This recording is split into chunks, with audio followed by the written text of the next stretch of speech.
Thank you for the privilege of serving you. That from the late Senator John McCain in a moving farewell letter to the nation he loved. Good evening, I'm Guy Benson, in for Kennedy tonight. It has now been 48 hours since the death of the iconic Arizona Republican, and the condolences and memorials continue to build. Moments ago, President Trump made his first public statement about McCain and thanked him for decades of service.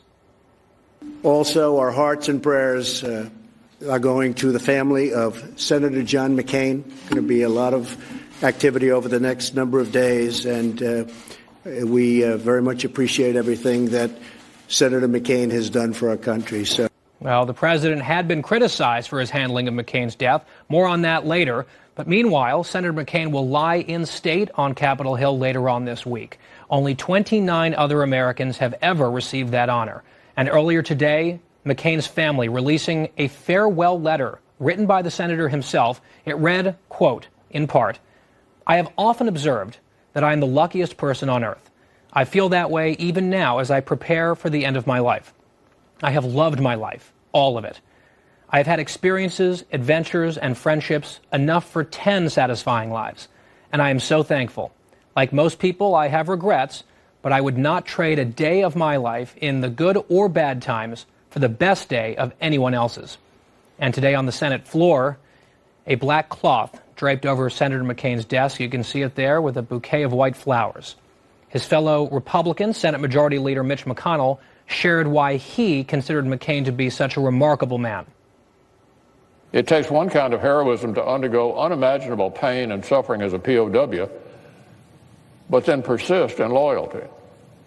It takes another kind of heroism to sustain that passion for decades more, to withstand the slings and arrows of politics, the compromises, the disappointments, the defeats, and yet consider it a joy and an honor to serve.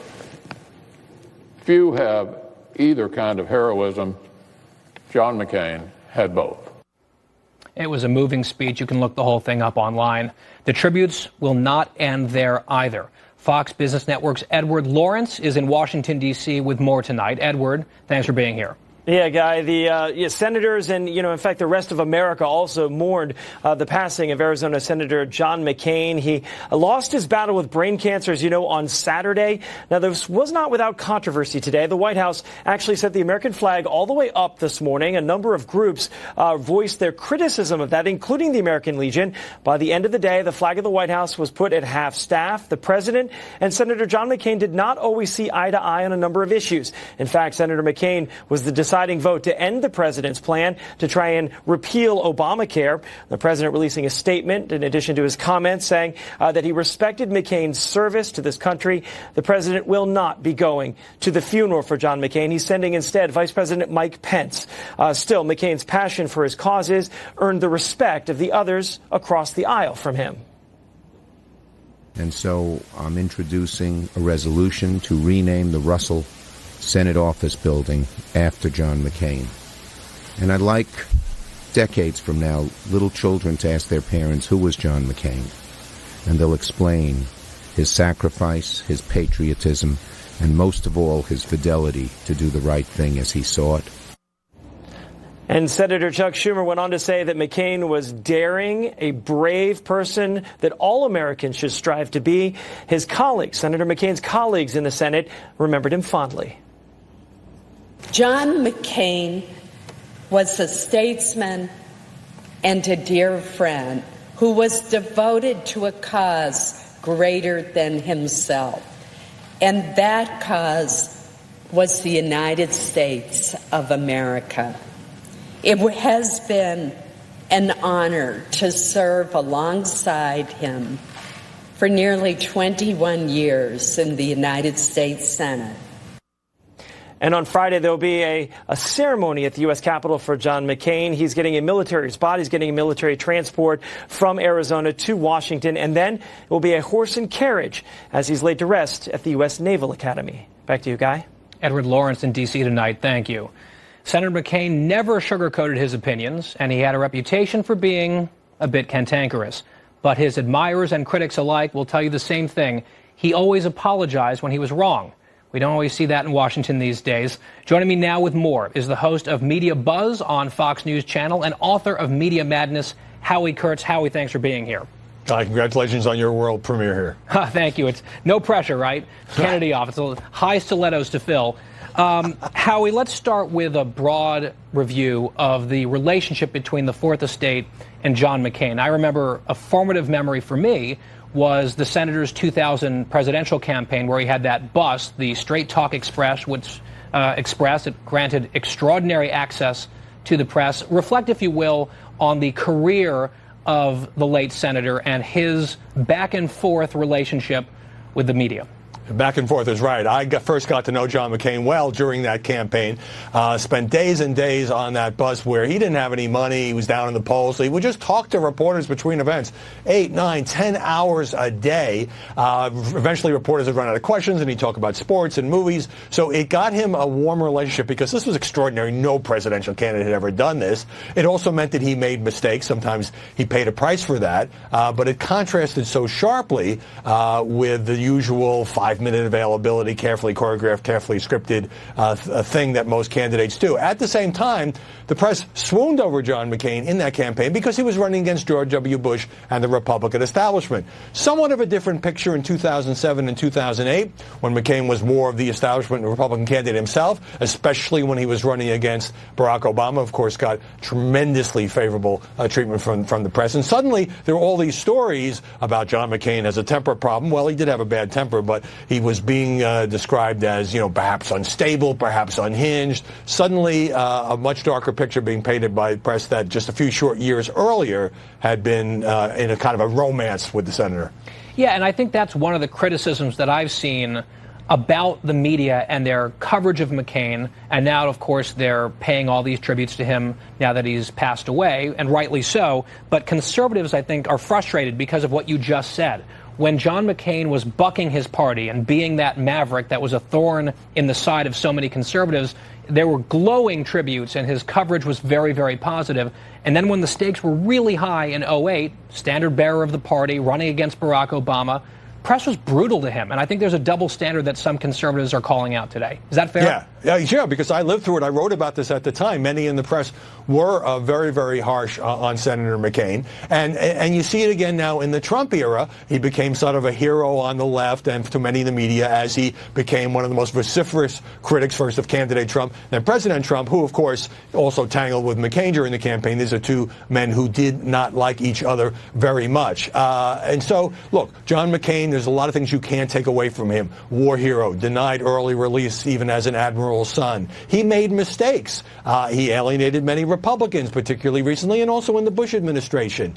He sometimes flagellated himself for those mistakes, called himself a coward and a liar for the way he punted on the Confederate flag issue when he was trying to win the South Carolina primary. So he was a man who inspired millions and who was beloved, as you saw, by many Democrats, by many liberals in the press. But he also was a man of flaws and mistakes, and I think that's part of the picture here as we remember John McCain. Howie, you just mentioned President Trump, and it's been quite a saga just today with the flag at the White House. It was all the way up, then back to half staff. A lot of criticism from the press and elsewhere. Some veteran groups were not happy.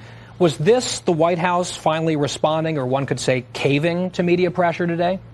I think there was media pressure. I think there was also a backlash from some veterans groups. And look, I mean, it would have been nice. The man just passed away. He's 81 years old. He had a year-long battle with brain cancer.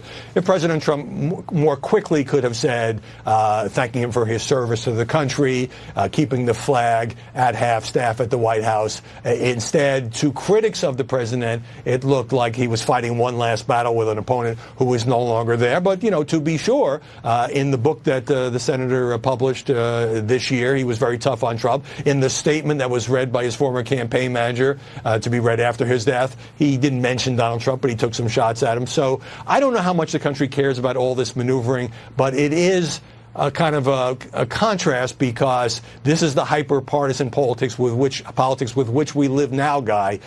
John McCain was a guy who was friendly with Ted Kennedy, teamed up with Russ Feingold. He could work with liberals, even though he could be prickly. And by the way, he could be prickly to reporters, too, when we crossed him. Yeah, and I think you're right to point out that the strained relationship between Trump and McCain was very much a two-way street. It wasn't just one direction. Howie Kurtz, Media Buzz. We'll see you on Sunday. Thanks for coming on tonight. Great to see you, Guy. And few lawmakers have experienced war quite like Senator John McCain.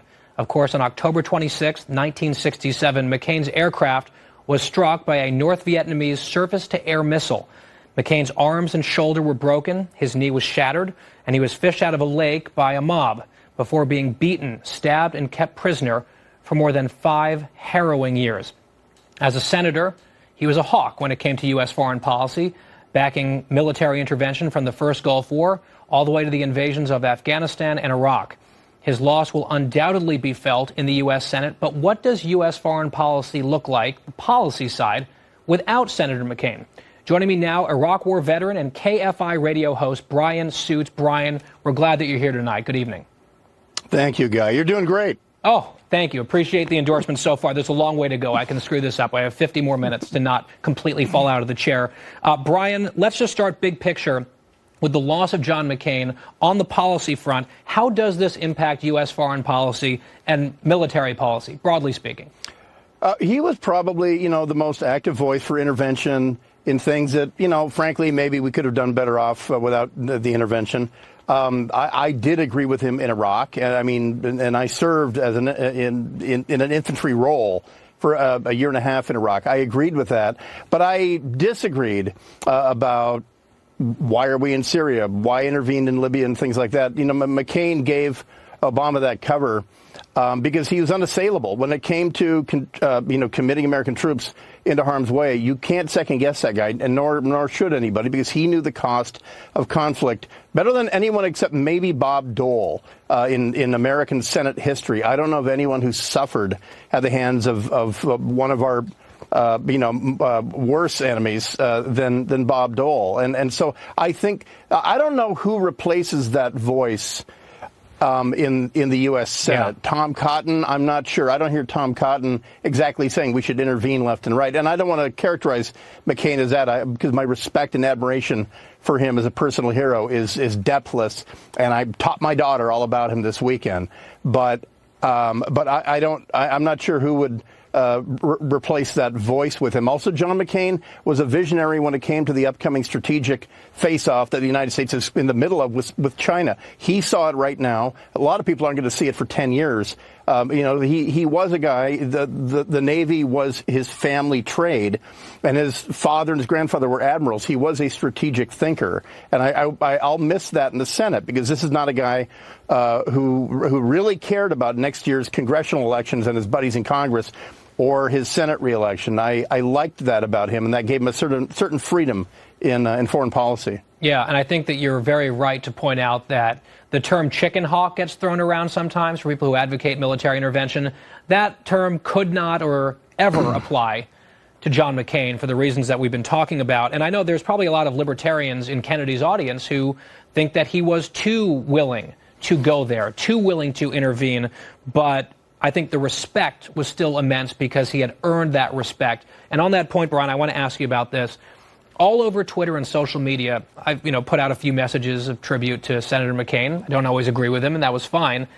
Some of his critics, left and right, have come back at me and sort of dredged up these scurrilous rumors and smears about McCain, that he wasn't actually the hero that we think he is, that he was a traitor, that he squealed to the North Vietnamese when he was in captivity. To me, this is really bothersome that this stuff is still floating around, especially in such close proximity to McCain's death. As a fellow combat veteran, I wonder what you think of that and how you feel. It's disgusting because, A, it's so easily disproven, and B, it's intended to smear a man when he can't defend himself. His plane was hit by another rocket on the USS Forrestal in 1967. 134 men died in that fire. He barely survived. That's one of the memes that's out there. Richard Nixon did not pardon John McCain when he returned. He shook his hand gratefully. John McCain, and this is what disproves this idiotic meme, is that he was tortured to force him to leave.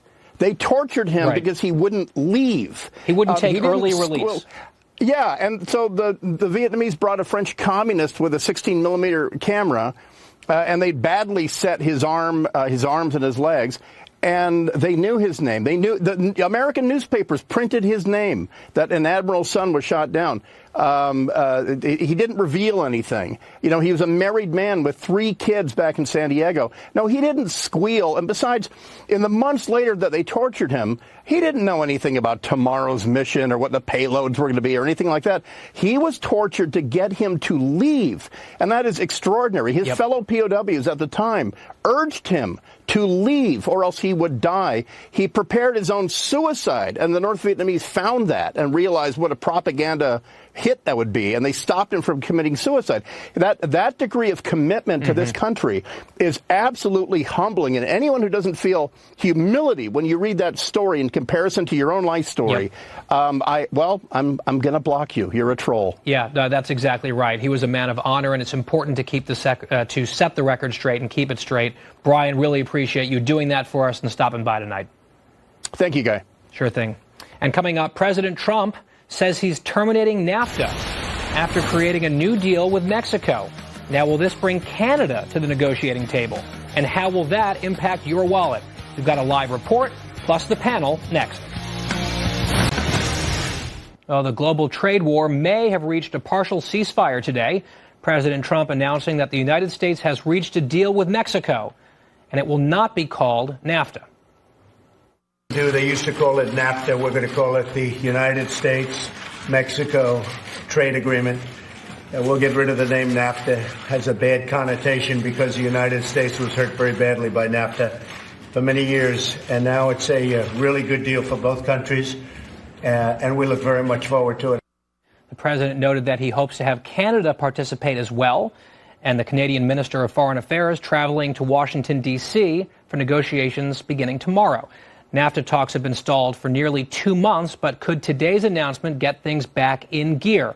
Fox Business Network's Christina Partsinevelos joins me now with the latest. So, Christina, what exactly did we learn today? Well, aside from the fact that it's not called NAFTA, we know it's the U.S.-Mexico deal. And Peter Navarro, who's the trade advisor to the president, he was just on Lou Dobbs before, and he said that it's going to be called something like that. So we're waiting to find out a name. But what we do know is this is a trade pact that was made 24 years ago, clearly does need to be revamped, but nothing is finalized. They have put out a few stipulations that's going to be within this pact. And those are about 75%, and I'm focusing on the auto sector right now, 75% of the auto content must come from NAFTA regions. That would be Canada, Mexico, and the United States. You have the sunset clause, which was such a contentious issue for Mexico and Canada because they didn't want to have to redo this negotiation every 5 years. For now, there's going to be a revision for every 6 years, and this trade pact will last 16 years. And then the third point you're seeing on your screen right now is that about 40 to 45% of auto content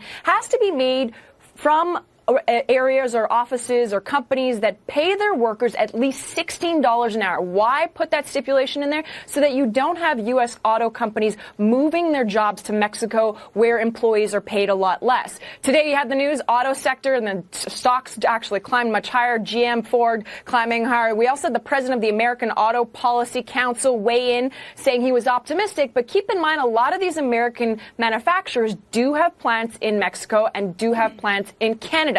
Which raises the question, where is Canada in all of this? We know Chrystia Freeland, who's the Minister of Foreign Affairs, she's heading to D.C. She'll be part of talks tomorrow. Canada has said that the sunset clause was a deal breaker. But overall, it seems that the market is relatively optimistic that Canada is going to join on board because you saw the financial sector climb higher. And overall, it seems that Canada, the biggest point was that sunset clause. And now that it's gone, there seems to be more of a reason for them to join. So we don't know what it's going to be called. Right now it's U.S.-Mexico. It's not NAFTA. But nonetheless, we should, according to the administration, have an answer by the end of the week, Guy. Well, maybe if NAFTA's out, we should crowdsource a snappy new acronym that can sort of roll off the tongue because the working title needs some work, I think. I wish we had this little chat before so I had something really witty to say right now, but I guess I'm feeling. Yes, next time. Christina, thank you. Thank you. So there's no question that getting Canada, as we just said, to join the revised deal would be a major and needed win for the president. But can he pull it off? Let's ask the panel.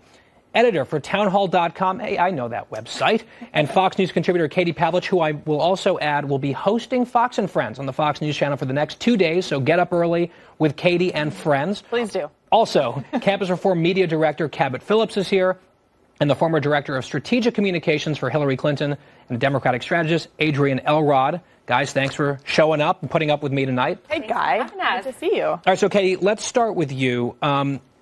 Trump supporters have been telling free traders and anti-terrorist people like me that we just have to give the president some time. We should be patient, and eventually the wins will start to get put up on the board.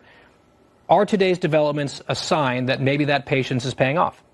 I think it's a sign that we're on the right road, but we still don't have a lot of details about what this new deal with NAFTA, or not NAFTA, it's not NAFTA anymore, right. with Mexico Careful. is going to mean. When I was watching the president today from the Oval Office talking about this new deal and him essentially pressuring Canada and saying, you're either with us or we're going to put tariffs against you, it reminded me of Mean Girls and saying, we're the United States and Mexico, and Canada just can't sit with us right now, and they really need to figure out what they're going to do. We're wearing pink today, by the way. Yeah, exactly. Yeah. But patience is important when it comes to these deals and what the administration has tried to argue.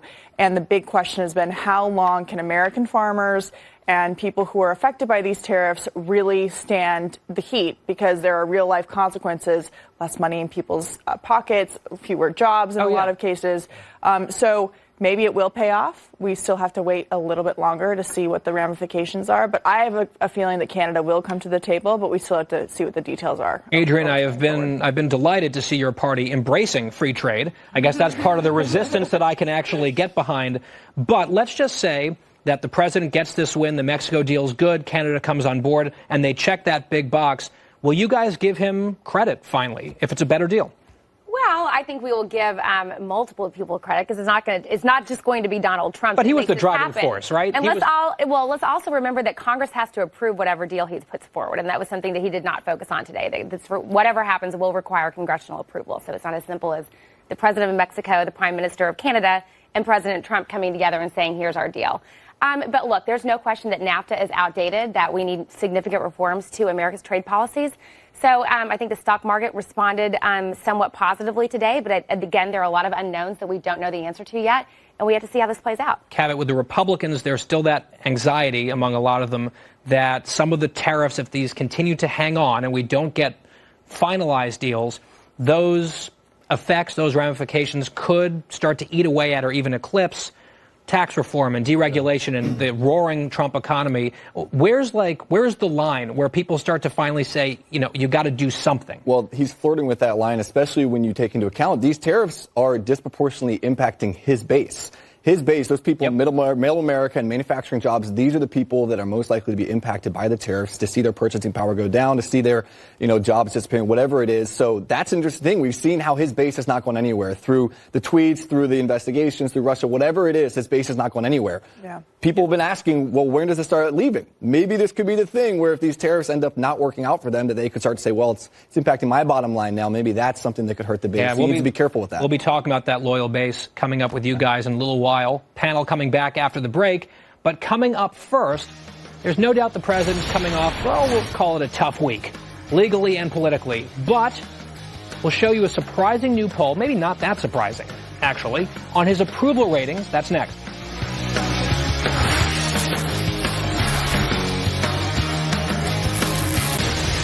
Well. The attorney for President Trump's former lawyer and fixer, Michael Cohen, now walking back some bombshell statements he's made over the last few weeks. Lanny Davis has been a source for media reports claiming that the president knew beforehand about that infamous June 2016 Trump Tower meeting.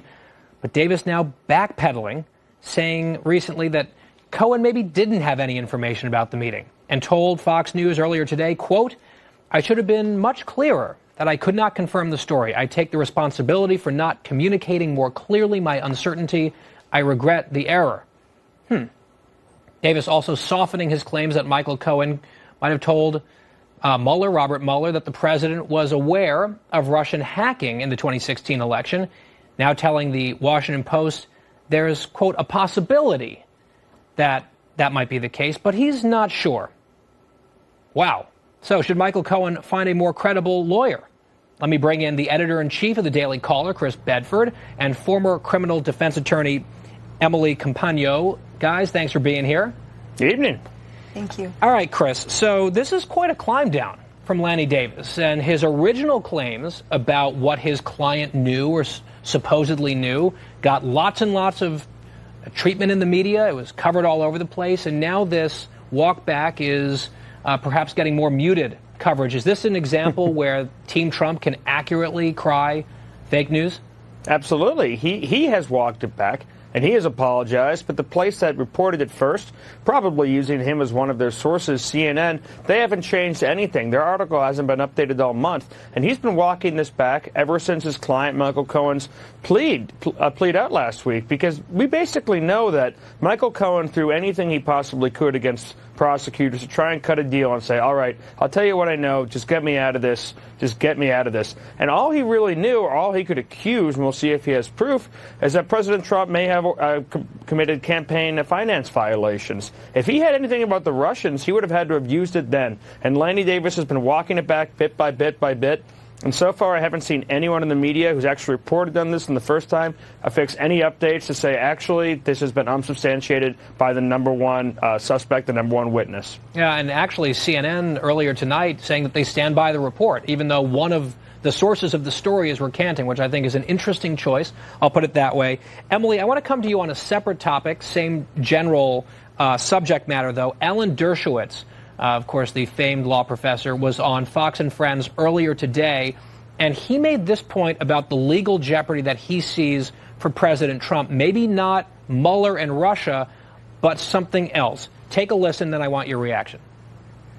If I were Trump's lawyers, I'd be focusing all of my defense efforts on the Southern District and let the Mueller probe go. I don't think it's going anywhere, but the Southern District raises some real red flags for Trump's businesses. So the New York-based investigation into Trump's businesses is what Dershowitz says is the red flag here. Do you agree with that?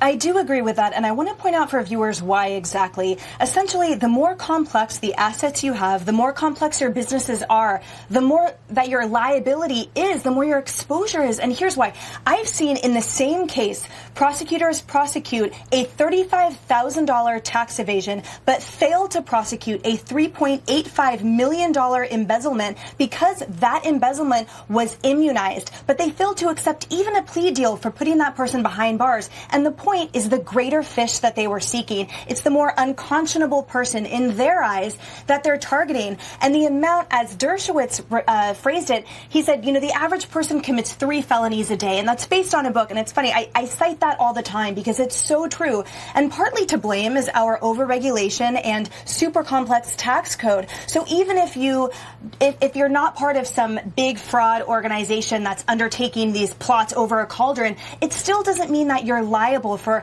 overstating income or understating your deficits as you seek loans, as you report your income, as you think you comply with the tax code. So simply by sheer volume of what Trump has, that is partly why his exposure here is so high, in addition to clearly the Southern District of New York's targeting him in their activity. Chris, very quickly, tomorrow DOJ official Bruce Orr is going to be on Capitol Hill under oath, under testimony, delivering testimony. In your view, quickly, what do you think is the most important piece of information that Republicans should try to pry out of him? Who knew what when? Rod Rosenstein said he had no idea that Bruce Orr had been working on the Trump dossier and on the Trump investigation. He didn't have permission to. He should have recused himself because of his wife, and he was. So who knew what? Is Rod Rosenstein lying? And if he's not lying, who assigned it and who actually knew in the DOJ this guy who had connections to the Steele Group and the dossier was working for the FBI against President Donald Trump? All right, we'll leave it there for now. Chris, Emily, thank you both very much. Thank you. And to hear many tell it, especially in the media, last week's bombshell legal developments about Paul Manafort and Michael Cohen, that might have made President Trump's demise, well, not a matter of when, but a matter of, or rather the other way around, a matter of when, not a matter of if. Polls from NBC and the Wall Street Journal, however, telling a totally different story. Look at this. A poll conducted mostly before the Manafort-Cohen developments pegged Trump's approval rating at 46%. But then a poll taken right after all that went down showed Trump's approval rating at 44%, a difference that falls within the margin of error, basically statistical noise, no change. It is worth noting that 56% of respondents in that same poll felt that the president has not been honest and truthful about the Mueller probe, but despite that belief, his overall approval rating has been described by pollsters as, quote, remarkably steady. So, what would it take to make the media's latest prediction that the sky is falling actually become a reality? Anything? The panel's back. Katie Pavlich, Cabot Phillips, and Adrian Elrod. Okay, so, Katie, I was looking at these polls over the weekend, and once again, the chattering class was like, my God, what a horrible week for this president. Yeah. And objectively, it was not a good week for him. Correct. And yet, just placid seas on the approval rating front. Do you think the press is ever going to learn? No, of course not, because this is what they, this is what they do, as we say. The question is, do you approve of the job President Trump is doing? The Manafort-Cohen stuff looks bad for the president due to the association with the campaign. Michael Cohen was President Trump's longtime attorney. But the fact is that what happened and the court proceedings that we saw play out last week have nothing to do with the job that President Trump is doing. And when it comes to the average American, they're concerned about their daily life. They're not concerned about what's happening in a courtroom in New York City. They're not concerned about what's happening in a courtroom in Alexandria, Virginia. And quite frankly, these people were associated with President Trump when he was elected. This is not new. It's not like this is new information necessarily. Paul Manafort has been under investigation from the FBI since 2006. And it's not like this is a new phenomenon that Paul Manafort might have some shady ties to foreign countries. Right. If it's not affecting people's bottom line and the economy is doing really well, people, quite frankly, just don't worry about it because it has nothing to do with their daily lives. And the economy is doing very well. And in this same NBC poll, Republicans have a 14-point lead over Democrats on the economy, Cabot. But with that being said, the Democrats lead on the generic ballot by 8 points. That's a red flag, I think, for the GOP. And I worked on Rubio's presidential campaign, and I fell prey to this myself, where every time Trump would do something, I'd say, this is it. He's done. Now is our time. We're going to rise. And I soon found out how strong Trump's base was and how people weren't really concerned with a lot of the things he was saying. And not even necessarily just his base, right? Like, people are just dug in. Average people. And I think, I'm on campus all the time, the campus forum, talking to, average Americans on campus, whether it's on the street. And I ask people all the time common questions about politics. I think we get in this bubble in the media where we assume that everyone's keeping up with as much as we are. Right. The average person on the street couldn't tell you who Paul Manafort is. They're really, unless, the average person is not as dialed in. So I don't think it's having the impact that we assume it is. But, Adrian, so the good news for Trump is that steady as she goes, right? 43, 44%. Yep. That's good news for him. The bad news for him is 43, 44% is not exactly gangbusters. So from a Democratic perspective, you guys feeling all right about all this? Yeah, I think going back to the generic ballot that you just mentioned, that's very important because Democrats do lead in that, and that's significant going into the midterms. That's good for us. But I think that what we are seeing is, going back to what Katie said, is, his base is with him. The economy is doing well. There's so much noise out there that people are easily able to tune it out or to, sort of dive in, maybe watch, 5 minutes of morning television and then go about their day. They're going to start tuning in more, I think, number one, when we do get closer to the midterms, just by default. Post-Labor Day, people do start to tune in more. And secondly, if the economy starts to go down, I think that's when you're going to see people more focused. But, look, 44 is a low number. You would not want that as a president. But at the same time, it's held steady. And that just shows that his base, remember when he said I could stand on Fifth Avenue and shoot someone and I'm not going to lose any votes? These people are with him. And They're not going anywhere. His approval rating heading into the election was worse than 44%, and he won the election. Yeah. So there's always that. All right, panel, stick around. We will be back with you guys very, very soon and discuss this. Will Texas go blue, or could New Jersey actually go red? New polls in Senate races show that both states might have contests that are tightening in the midterms, but can either bizarro world scenario actually play out? That plus tomorrow's big primaries after the break. Welcome back. Midterms just over 2 months away. And now 3 states, Arizona, Florida, and Oklahoma, are getting ready to hold primaries tomorrow. Meanwhile, in Texas, look at this. Beto O'Rourke, running to be the first Democratic senator in that state in 25 years. Well, the latest Emerson poll shows a neck-and-neck race with Republican Ted Cruz leading by just 1 point. And in New Jersey, longtime Democratic Senator Bob Menendez having a tough time as well. According to a number of polls, the DSCC just put some money into that race, not where the Democrats want to be spending nationally. So, are there any surprises in store for tomorrow? or for November. Panel is back. Katie, Cabot, Adrian. So let's start right here. New Jersey. I'm from Jersey originally. I remember polls like this in 2006, I believe it was, when Menendez he's always had ethical problems, and he was struggling along and sort of down in the low 40s, and then New Jersey asserted itself and he won. Do you think he's in actual trouble? You know, I think, number one, we're at the stage of any campaign cycle where races start to tighten, right? I mean, we're coming up on Labor Day. That's when everyone starts to focus and really engage in campaigns. So it's not a surprise whatsoever that this race has tightened.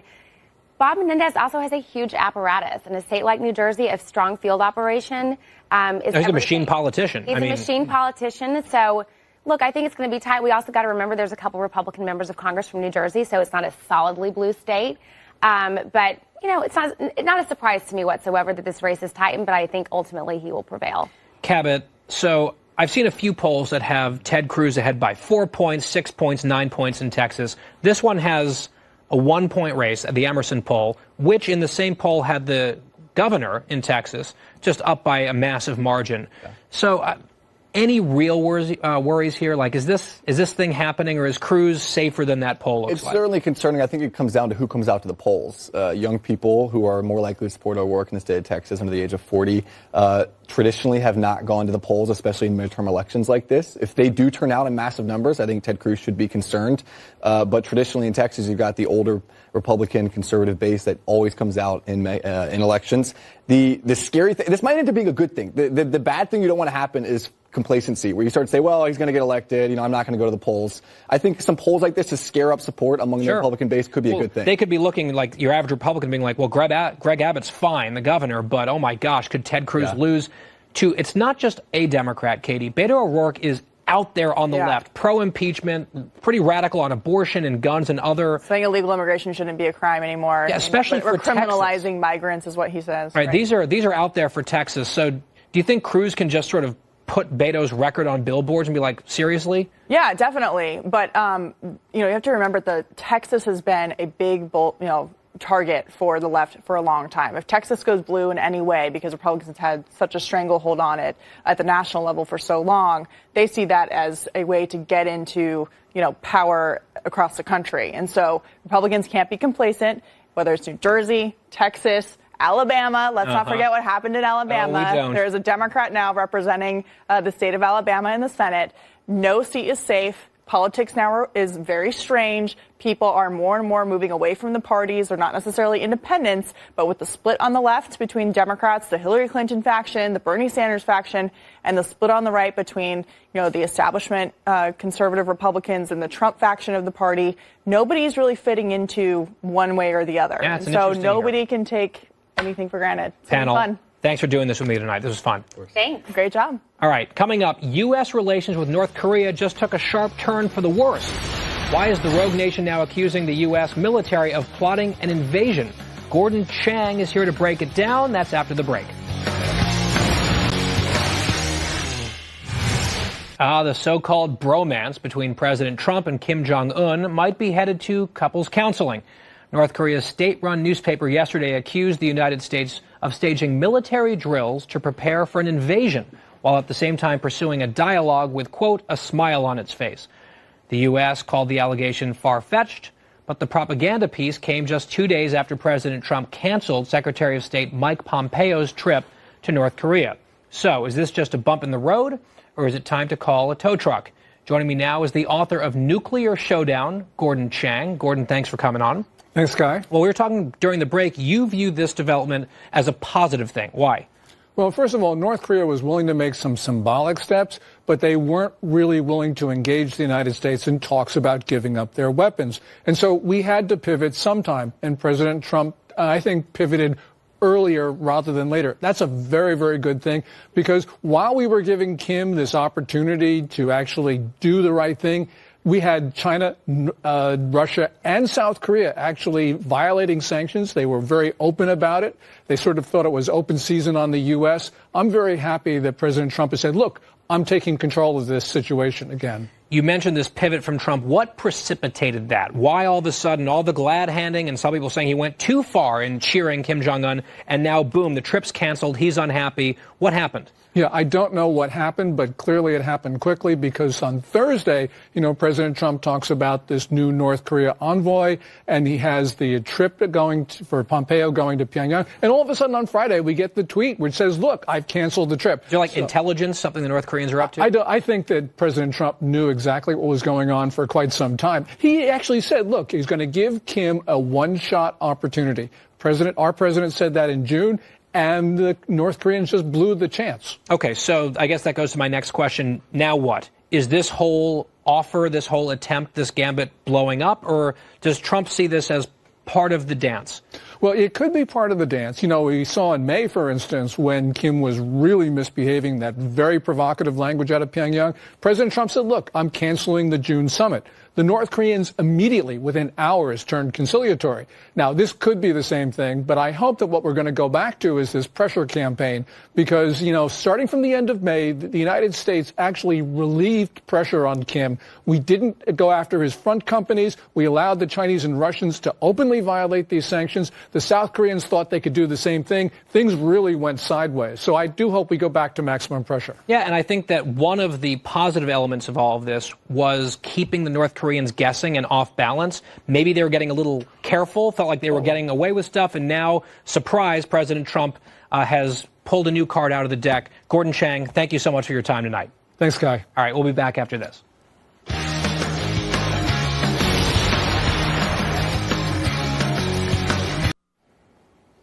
That's our show for tonight. I survived. This wasn't so bad. You can catch me on Benson and Harf on Fox News Radio. Weeknights, there's the full screen, 6 p.m. Eastern. Go to bensonandharf.com for details. Tomorrow, here on this program, Utah Senator Mike Lee, Dana Perino, Mike Baker, and others look at that lineup.